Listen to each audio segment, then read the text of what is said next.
Hi guys, welcome to a new week. This is Rudy. This is one of my other dogs. He's a little camera shy. Rudy, do you want to look? Okay, he says hello.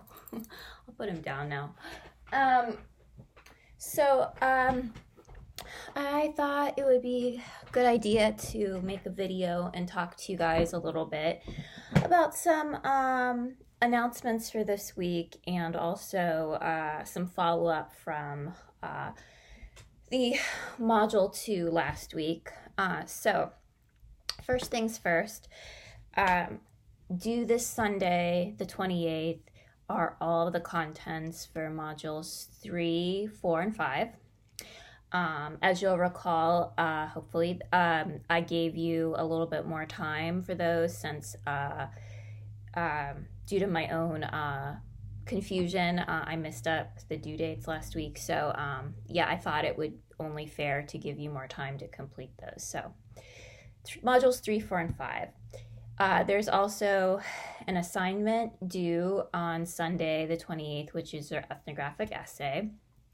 Also, due the 28th are your midterms, multiple choice sections, and essay sections. So a lot this week.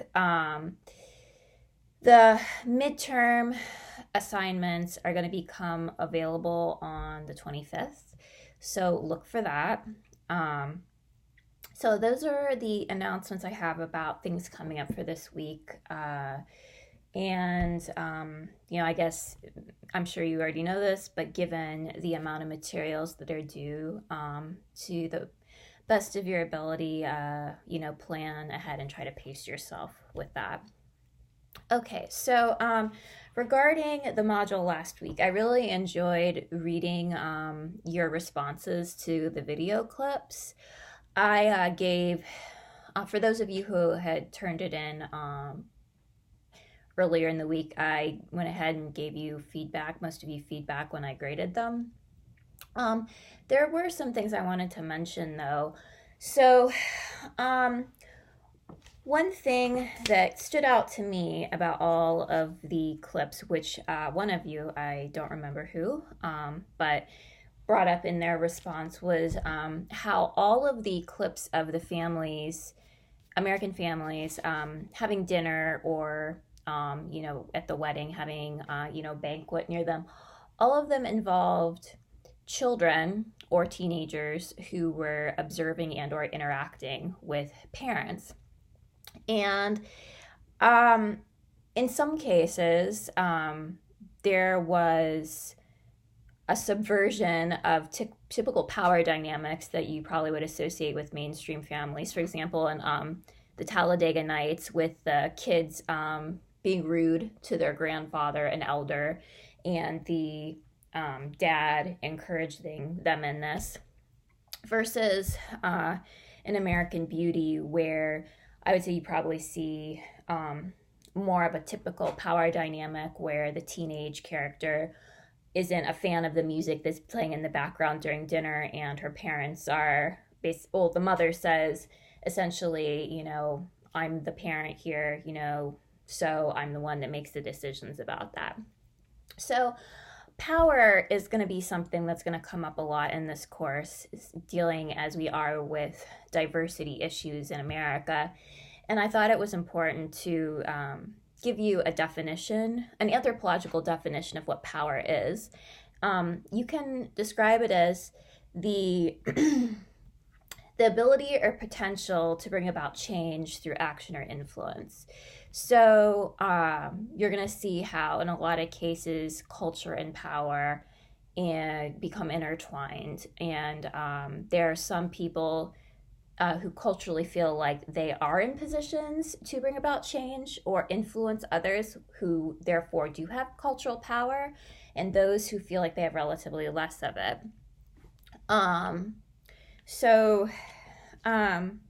I just wanted to mention that. Secondly, with regard to video clips, one of the things that I think was perhaps the most relevant to current political discourses going on right now is the one from American History X.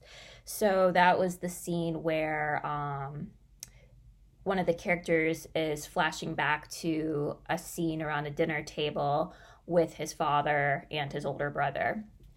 And the conversation involved race, affirmative action, and the notion of equality in America. So the father figure, he is talking about his job, and I believe he's a firefighter, and new members of the team who are African American.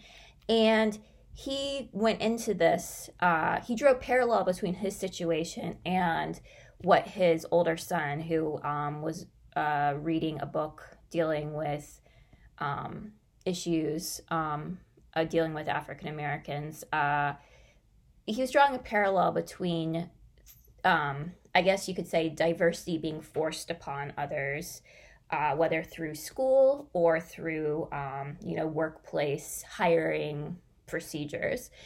So both school and employment are going to be different types of institutions. Institutions have culture. One of the things that I found really interesting was how the father understood how his idea of equality, which he associated as being integral to what America is supposed to be about, how that conflicted with maybe other ideas of equality. So I would encourage you to look up some resources online about the difference between equality and equity. Equality is basically the idea that everybody is provided with the same resources or benefits, and no matter where you're coming from, whatever point you're starting from, you're given the same tools, and the idea is that you'll reach the same outcome. The concept of equity, on the other hand, is taking more account of historical privilege and disadvantage, and then providing people with what they need to achieve a similar outcome. So equality is same thing given to everybody and hopefully same outcome. Equity is giving different things to people depending on their starting point, whether that's socioeconomically or otherwise, and then helping them to achieve the same level of success.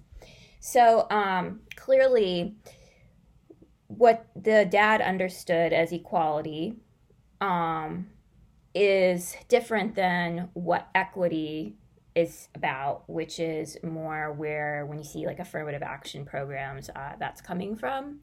So I just wanted to mention that as well, because I thought it was an important distinction to draw, especially given so many conversations that are going on in American society right now. And finally, I wanted to mention there's a sociologist who has done research particularly on masculinity in America, but on other things as well. And in one of his books, he mentioned a concept called aggrieved entitlement. And I'm just going to read you a passage real quick because it reminded me very much of the American History X scene. He says, as Carly Fiorina, the former CEO of Hewlett-Packard and the first woman CEO of a major corporation in our history, put it, there is no job that is America's God-given right anymore. It's that God-given right that seems to be evaporating.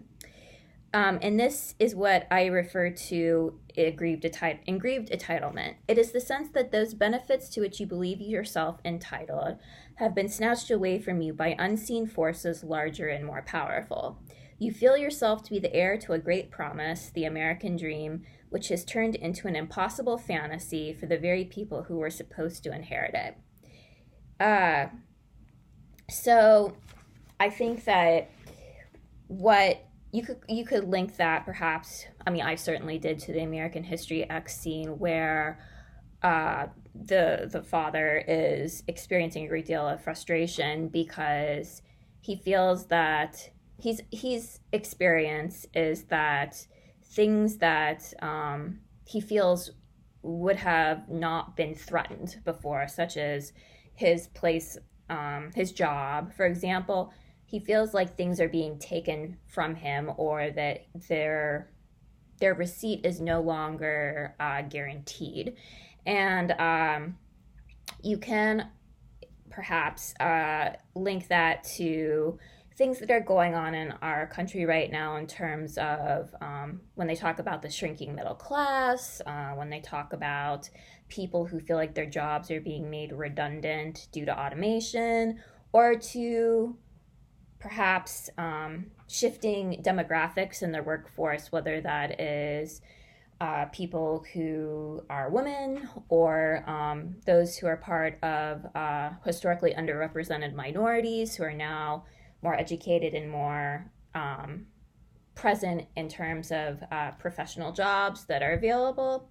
So I just thought it was an interesting concept to mention. One thing I will give you a warning about is Michael Kimmel, the sociologist who came up with the aggrieved entitlement concept I just mentioned. He's gotten a little bit of trouble in the past year because he was accused of sexual harassment by some of his students.